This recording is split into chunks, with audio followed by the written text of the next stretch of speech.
Hello everybody, and today we'll be playing a game called Mountains and Valleys. Now this game doesn't need a lot of material, you just need a couple of cups, maybe a couple of cones, maybe a couple of mugs, it doesn't really matter.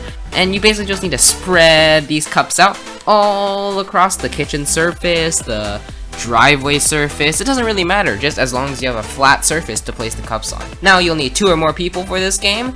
In this case, we're doing Mr. Red and Mr. Blue, and you'll basically just need to race to try to flip cups up and flip cups down. Now this game is pretty simple. As you can see, the red team is going to try to flip all the cups downwards, and the blue team is going to try to flip all the cups upwards. Now, these cups are worth 1 point each, but we will add special cups as indicated by these pink cups that I'm about to grab, and these will be worth 3 points if you're able to flip them over. Now, in order to determine when you stop the game, you can set a time, maybe 15 seconds, 30 seconds. We're going to be playing for, it's a little bit of time. I'm going to time-lapse it, by the way, though, so. But it's fine. You will basically need to set a timer and press go. And at that time, you're just going to race to try to flip the cups over to your side. And when your time is done, leave the cups where they are and try to count how many points you have. As you can see, I currently have 1, 2, 3, 4, 5, 6, 7, 8, 9, 10, 11, because the pink cups are worth 3 points each. And my sister only has 1, 2, 3, 4, 5, 6 points. So, that means I'm the superior brother, and that I won. So me and my sister will play somewhat of an example game again, using cups symbolizing around something like a kitchen table. Now, what you're going to do is take cups, select the designated amount, preferably even. So for instance, me and my sister are playing 24 cups, so 12 of them will, on each side, 12 cups will be faced up, and 12 cups will be faced down. And we're basically going to spread these cups all around. So something like this.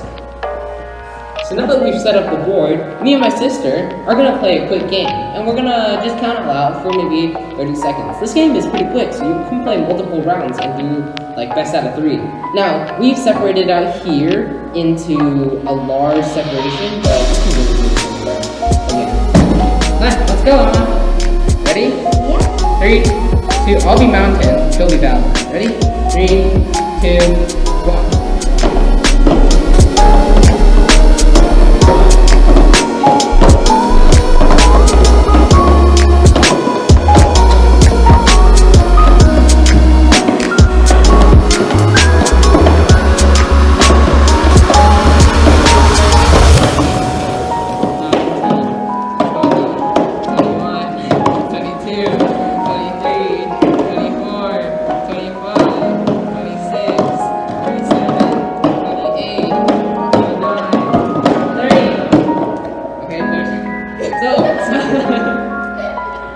So now we pretty much have to count up the points. So let's get back to it. So, this was a pretty much overwhelming victory. So you're probably wondering how I won this game by so much. Or not. I don't know, it's your choice. I don't know what you're thinking. But let's go back actually to see just how I was able to win by like, I don't know, 30 points? I won by so much. Anyways, rewind. So I basically had 2 things that I was really focused on when playing this game. One was to get the special cone, because the special cones were worth way more points than the normal cone. And the second one was I stayed focused and kept track of all the cones that my sister flipped over. If you look very carefully, you'll see that every single cup that my sister flipped upwards to do a valley, I immediately flipped it back downwards for a mountain.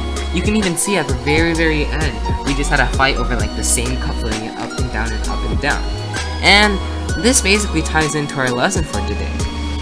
I had to really focus on what was most important and not lose track of all the other cones that my sister were flipping over. I didn't let her distract me, I instead super focused on it. And in real life, there are many things that can distract us from what's important.